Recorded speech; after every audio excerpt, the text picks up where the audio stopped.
A terça-feira é o dia seguinte à posse e às decisões tomadas por Donald Trump. Por isso nós começamos de maneira invertida, o acontece, indo para fora do país.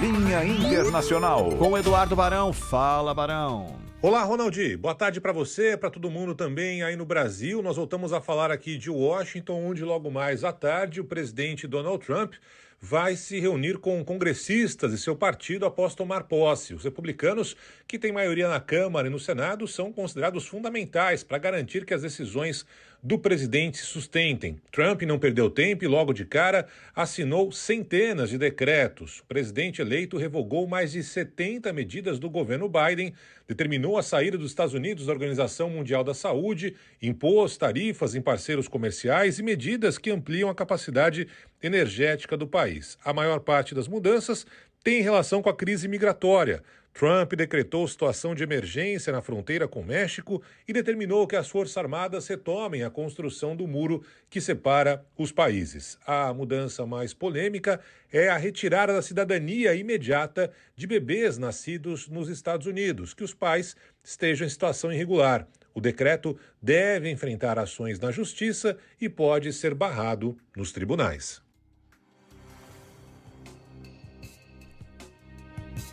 A saída do OMS deixa uma coisa muito clara, né? O negacionismo continua evidente em alguns cantos do mundo.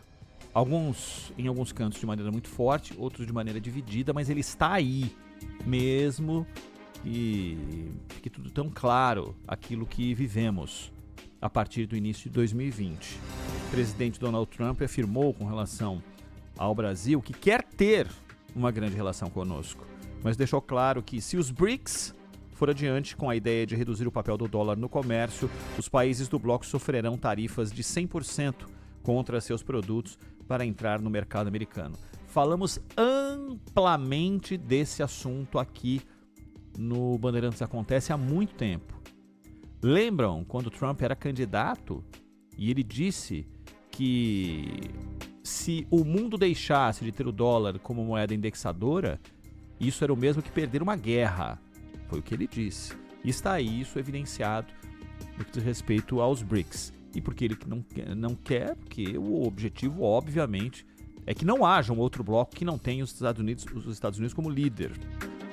Perguntado lá no Salão Oval sobre a relação com o Brasil, o novo presidente americano insistiu em alertar que são os brasileiros que precisam da economia americana, aspas, para o presidente. Eles precisam de nós não precisamos deles.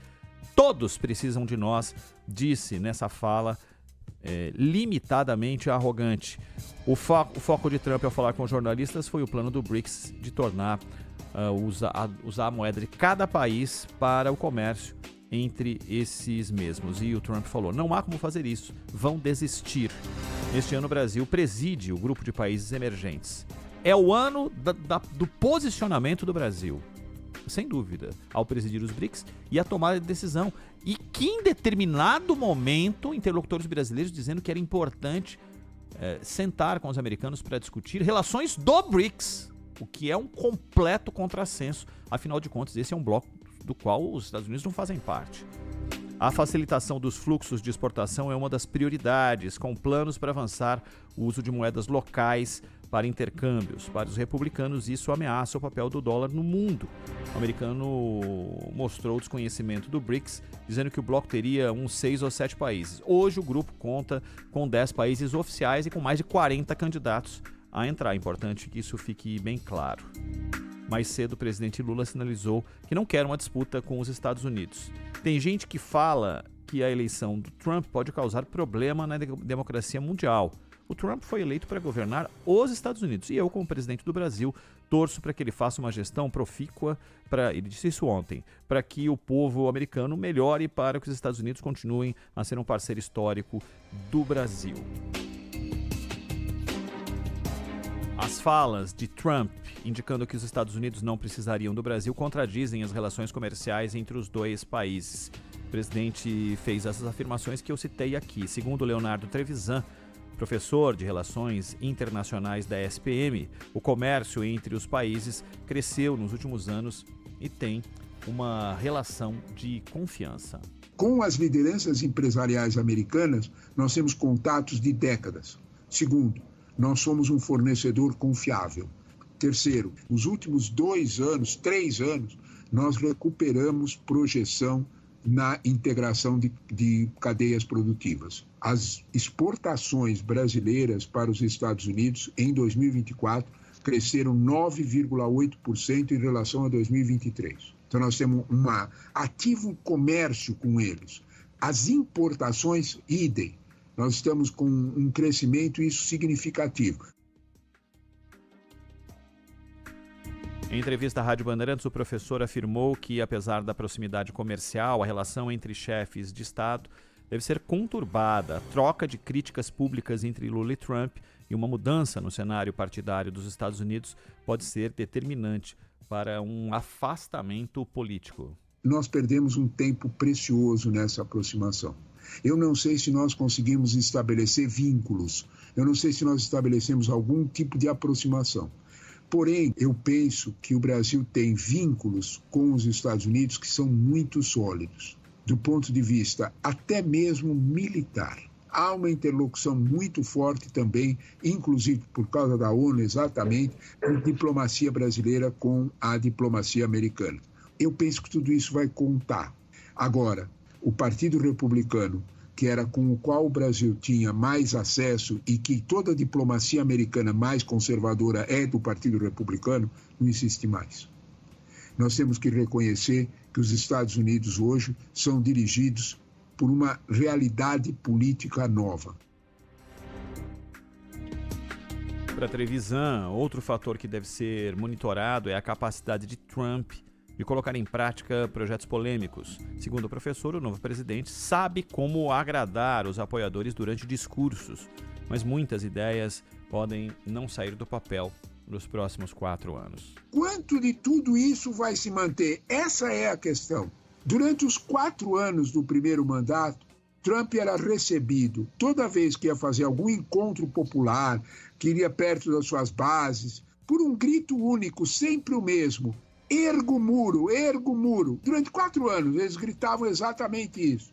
Quando você olha para isso, né, o muro não foi feito nos 4 anos e eles continuaram gritando. Mas nós temos que entender, antes de mais nada, que todo esse palavreado, todos esses 100 decretos, tudo isso, é uma enorme cortina de fumaça para esconder os objetivos reais de Trump, que é, de alguma forma, apoiar da forma mais completa que pode ser possível esse verbo, a indústria da tecnologia de informação com a sua desregulamentação e o setor petrolífero.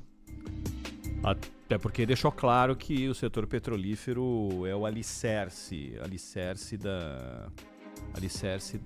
do crescimento americano. O crescimento está debaixo da terra. É isso, disse Trump.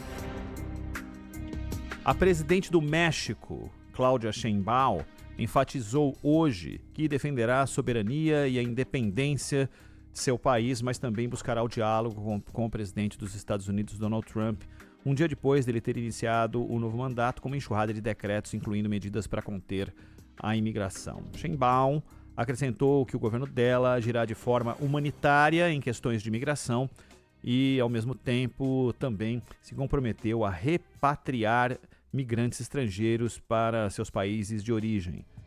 Espera-se que Trump assine mais decretos nesse segundo dia, ainda após as medidas da segunda-feira.